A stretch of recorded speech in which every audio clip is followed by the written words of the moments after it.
story you are about to see is true. The names have been changed to protect the innocent.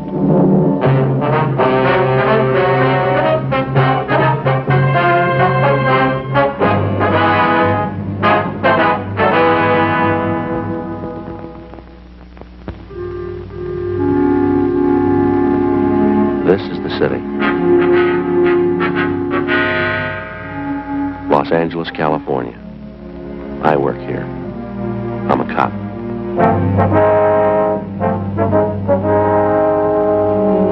It was Wednesday, June 3rd. It was hot in Los Angeles. We were working the day watch out of robbery detail. My partner's Frank Smith. The boss is Captain Didion. My name's Friday. A suspect had been apprehended. We had a positive identification from the victim. We had to investigate.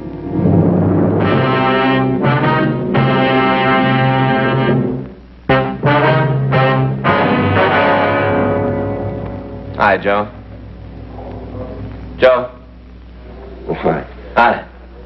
Glad you're in early. That stuff is floating all over the squad room. Yeah. Thought for a minute it was Ann's handwriting, but it isn't. Somebody you know? Yeah. You're early. Yeah. I want to go over to Georgia Street and see the doc. What's the matter? I don't know. I couldn't sleep last night. Started getting headaches, ringing in my ears. I don't know what it is. Stay right there. What? Got it in my locker. Fix you right up. What are you talking about? The headaches get worse when you move around, huh? What? When you move around, your head feels worse? Yeah. Feels like it's going to blow up? Yeah. Glad you came to me, Joe. I know what it is. Got the stuff right here.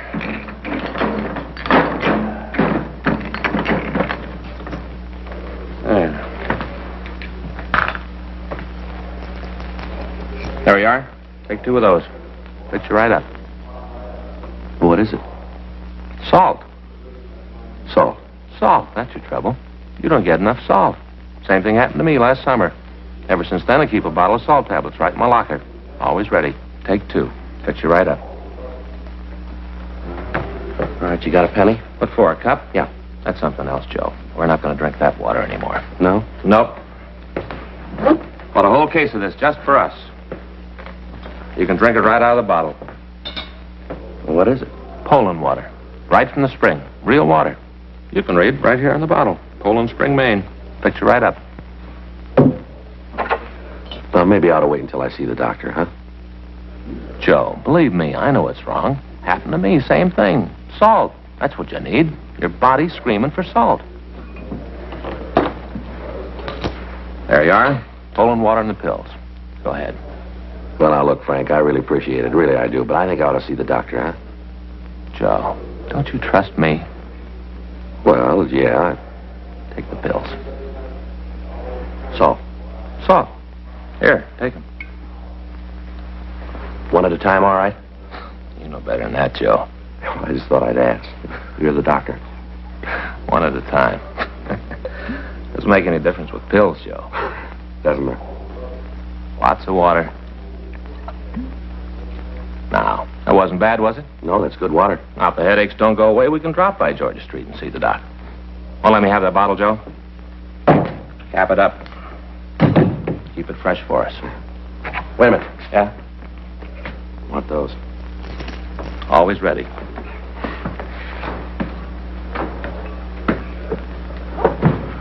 Anything doing? Yeah, I got an arrest report. Got to check the guy out. What do you got on it? Held up a grocery store at 7th and Francis. When'd they pick him up? Last night. Victim saw him on the street, called a radio car. They took him into custody and booked him. Well, we might as well go talk to him, huh? See what he's got to say. Now, look, after we get through, we can drop by the hospital if you still got the headaches. It shouldn't take too long. Yeah? Sure, guy's already confessed.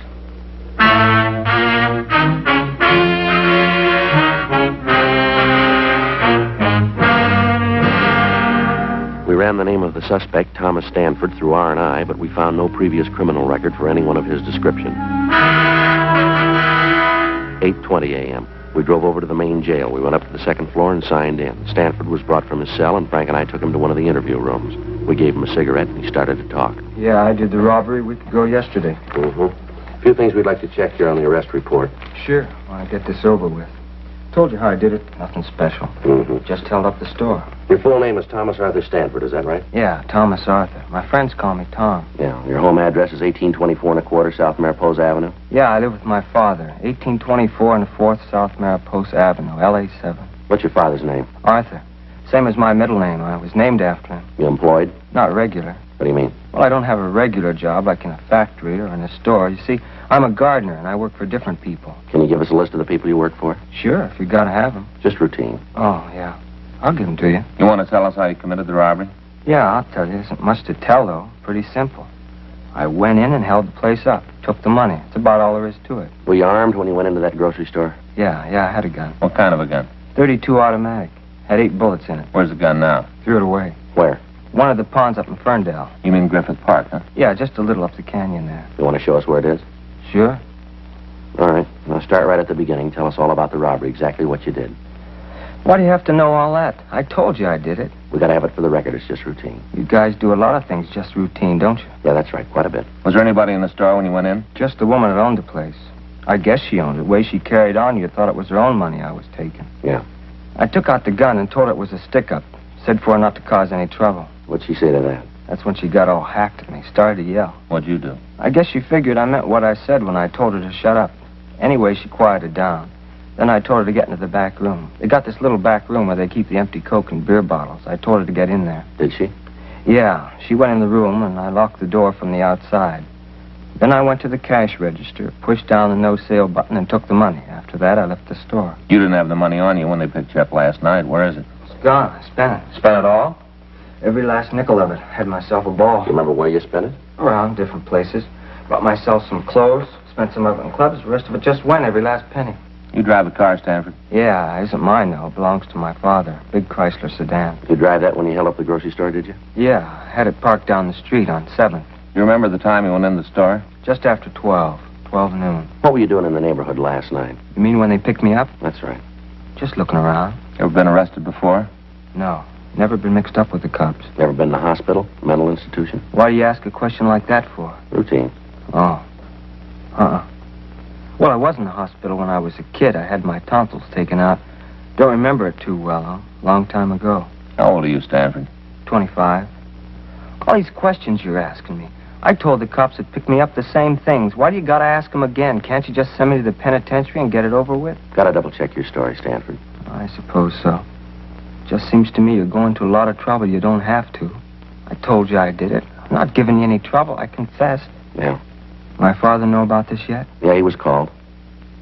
Sure gonna be sore about it. Is that right? You don't know I used his car.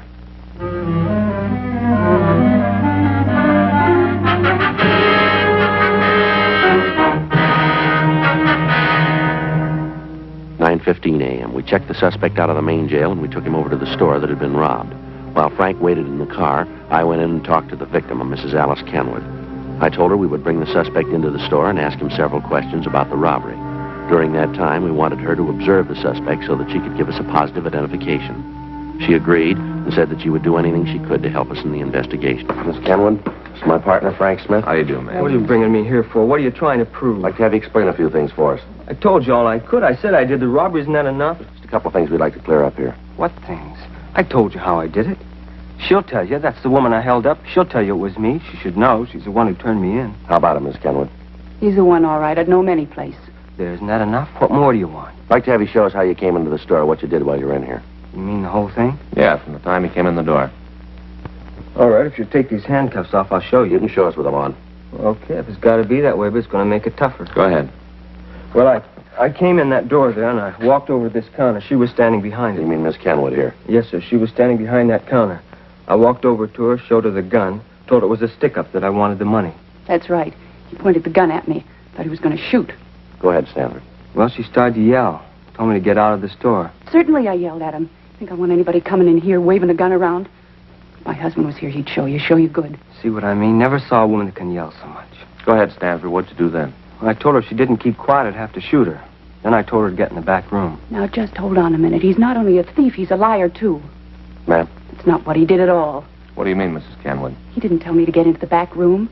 There ain't any back room. How about that, Stanford? You gonna listen to her? I'm the one who did the robbery, not her. I guess I ought to know what I did. What's this back here, Miss Kenwood? Just a space where I keep empty bottles. It goes right out onto the alley. Uh-huh. You see? That's where I put her. That's where I told her to stay. Now, you said you locked the door, too, didn't you? There's no door there. Well, I got confused. Don't make any difference. I put her back there and told her to stay there until I got out of the store. That's a lie. You did no such thing. You told me to get down on the floor and cover my face. Then you went over to the cash register and you took the money.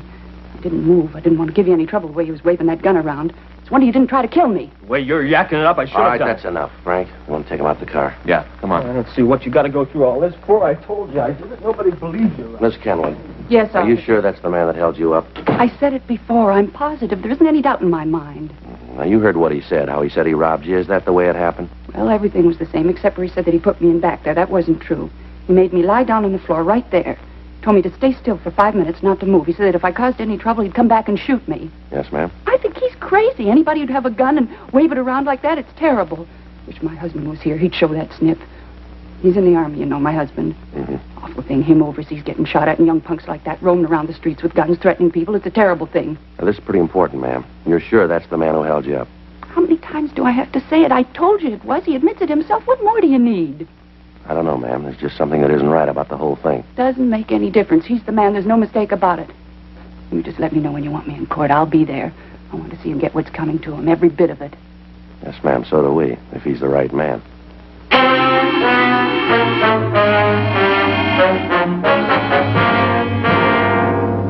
12:22 p.m. We drove the suspect back to the city hall for further questioning. Frank took him to the interrogation room, and I checked into the squad room. Pardon me. Yes, sir? Are you Sergeant Friday? Yes, sir. Something I can do for you? I'm Arthur Stanford, Tom's father. Oh, yes, sir. I understand my son's here, that right? Yes, sir, he's here. I wonder if I could see him. Talk to him. Yes, sir, he's right down the hall here.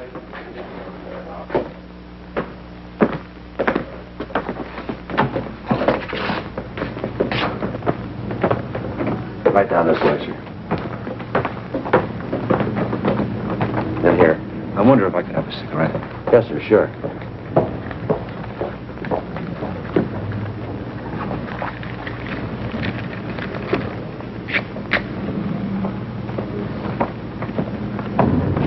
Thank you, Harry.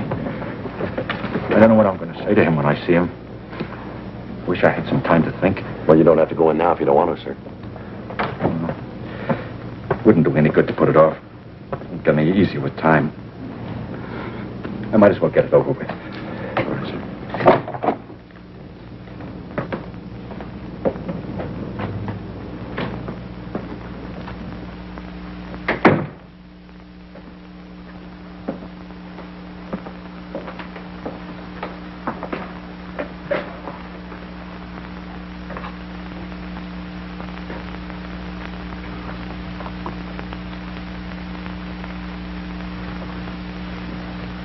Hi, Pop.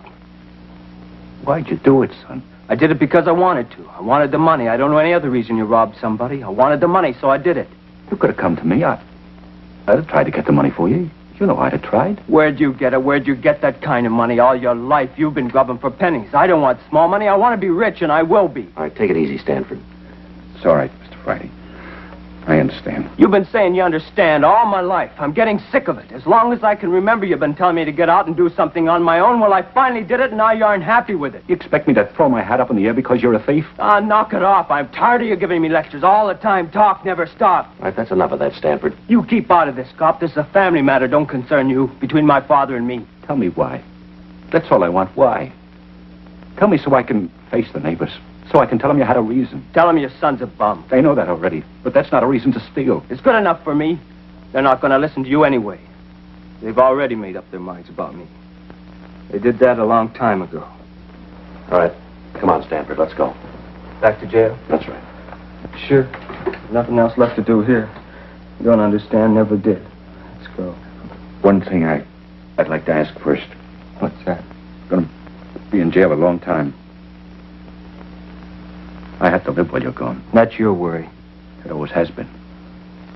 I want to know what you did with those gardening tools. I'll have to have them to get along. I don't know. I left them someplace. You remember where? I need those tools. Well, I'm not sure. Maybe Mrs. Howard's. Maybe that's where I left them. Oh, over on 12th?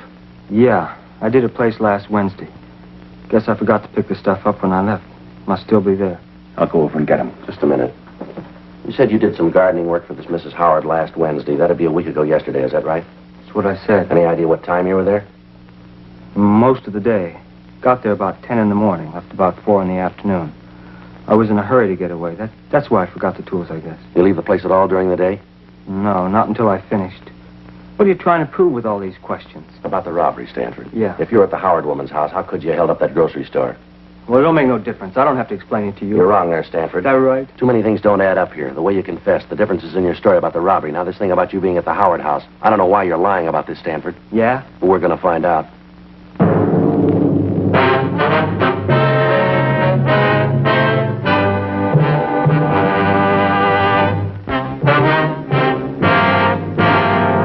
We continued to talk to the suspect, Thomas Stanford, for another hour. He refused to say anything about the conflicting aspects of his story. His father pleaded with him to tell us the truth, but other than admitting he was responsible for the grocery store robbery, he'd say nothing. We got the address of the house where Stanford said he had left the gardening tools. Yes, Miss Howard? that's right. Did you want something? Police officers, ma'am. We'd like to talk to you. Police? What do you want to see me for? About a man who did some work for you, Thomas Stanford. Oh, yes. Come in, won't you? Thank you. Thank you, ma'am. This is my partner, Frank Smith, Miss Howard. My name's Friday. How do you do, ma'am? Just sit down there. I'm having a late lunch. Can I get you anything? No, thank you, ma'am. You sure you would like a glass of iced tea? Something like that? No, ma'am. Thanks very much. Do you mind if I go on with my lunch while we talk? I've been eating later since this daylight saving time came in. I just can't get it straight yet. I never could get it straight in time my dude's over. Yes, ma'am. Now, about this man, Stanford. Oh, Tom. Oh, yes, he's a good gardener. Oh, he does such a good job on the place. You should walk around the grounds. Oh, he does a beautiful job. Yes, ma'am. Could you tell us when he was here last? Well, I'll have to think about that. Now, let's see. It was a week ago yesterday. That's right. Last Wednesday. He comes once a week. He should have been here yesterday. I phoned his house when he didn't show up, but there was no answer. Probably forgot. He's very forgetful, you know. That right? Oh, yes. Take the last time he was here. He forgot all of his tools. He walked right off. He left them on the lawn. Had to take them all back to the garage. Right, left them right out in front of the place. Mm-hmm. I don't know that I should say it, though. What's that, Miss Howard? Well, frankly, I've never felt that Tom was real bright. He seemed a little backward. How do you mean backward? Well, when it came to thinking out things for himself, he just couldn't handle it. If you told him to do something, he'd do it. And he'd never vary from the way you told him to do it. Yes, ma'am. But ask him to figure something out, and he was just dead. Seemed like the motor was going, but he couldn't get the clutch out. Do you remember what time he was here on Wednesday? Well, now, let me see. It was about 10 o'clock in the morning. It was right after that radio program about the Friends. I'd just been listening to that when he got here, and it goes off at 10. Have you ever heard it? No, ma'am. Well, you should listen sometime. They do it in New York. It's all about friends. These people tell why they need a friend to help them out of trouble. I listen every morning. Makes me feel pretty lucky. These poor people, I certainly appreciate what I've got when I hear what they have to say. Uh-huh. Was Stanford here all day, ma'am? Yes, all day. He didn't leave until, let me see. Oh, I guess it was about 5 o'clock, somewheres in there. Right before the 5 o'clock news. Just before that he left. Yes, ma'am. Well, is it possible that Stanford could have gotten away from the yard at all between 10 and 5? No. He was here all the time. I'm sure of that. All right, ma'am. Thank you very much. But what's this all about? Is Tom in some sort of trouble? It's just a routine investigation, ma'am. I'm going to give you one of our cards, Mrs. Howard, in case you should think of anything else. Thank you. Yes, ma'am. Michigan 5211, is that right? Yes, ma'am. Just ask for Robbery Division. That's extension 2511. It's right on the card there. I see. Poor Tom, all this trouble. It's too bad. Yes, ma'am. Wish this were New York. Ma'am? Well, if it were New York, we could do something for him. Well, how's that? That program about the Friends. Yeah. Tom could sure use one.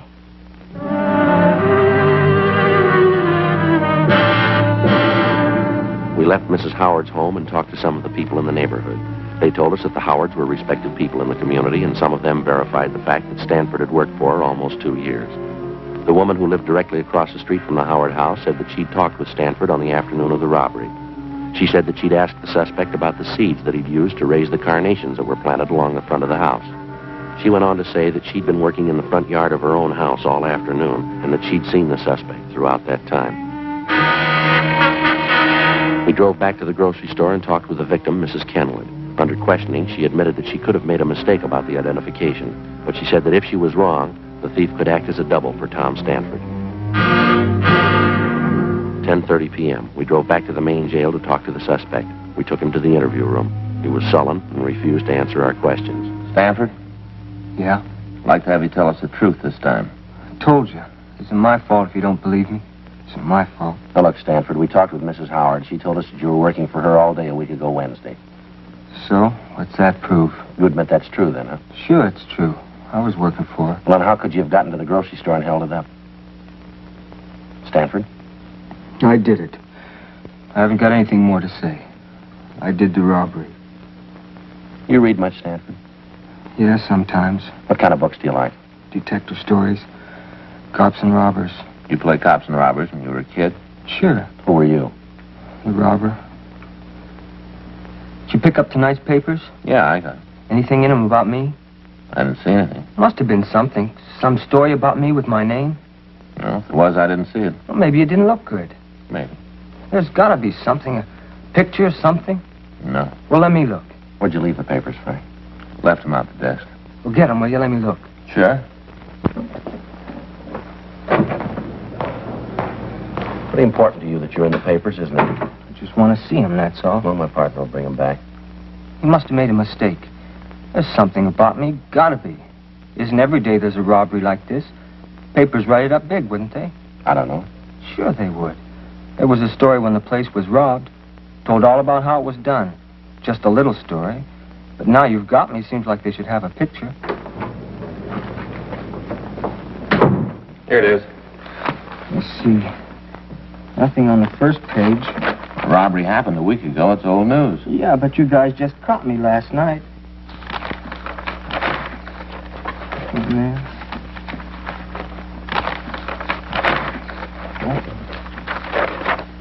Nothing. One lousy word. Nothing. Does that make a difference? Sure it does. If there isn't anything in the papers, how are people going to know I did it? How are they going to know? They won't. But they got it, don't you see that? If they don't know that I did the robbery, there ain't no reason for it. No reason at all.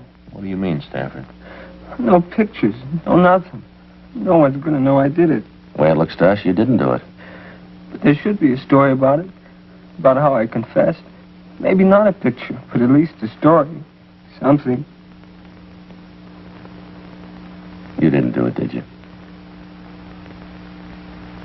Stanford? Come on, you didn't hold up that store, did you? No. No, I didn't. I thought that I could get away with it.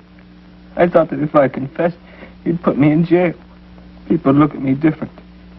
Yeah. You get tired of people saying you're dumb. They don't think you know. They don't think you know. Yeah. Dumb Tom. Poor dumb Tom. They think I'm slow. It just takes me a little while longer, that's all. Just once, I wanted to show them. You ready to go? Back to the jail? That's right. Okay. Think we could stop on the way over? What for? Other papers. Might be something in them.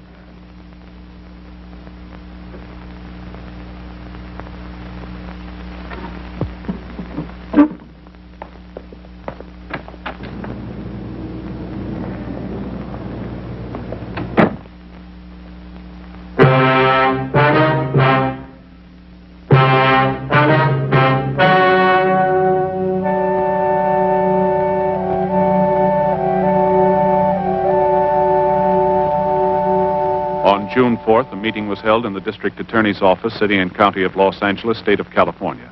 In a moment, the results of that meeting.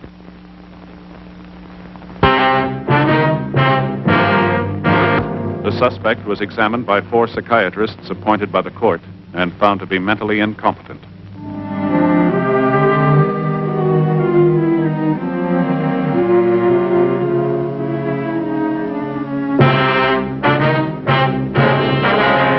Months later, James R. Rogers was apprehended while attempting to hold up a liquor store at the corner of 3rd and Temple Streets. While being interrogated, he confessed to committing the robbery of which Stanford had been accused. When the victim, Mrs. Alice Kenwood, was confronted with Rogers, she admitted that it was a case of mistaken identity. Rogers was tried and convicted of robbery in the 1st degree and received sentence as prescribed by law. First-degree robbery is punishable by imprisonment in the state penitentiary for a period of not less than 5 years.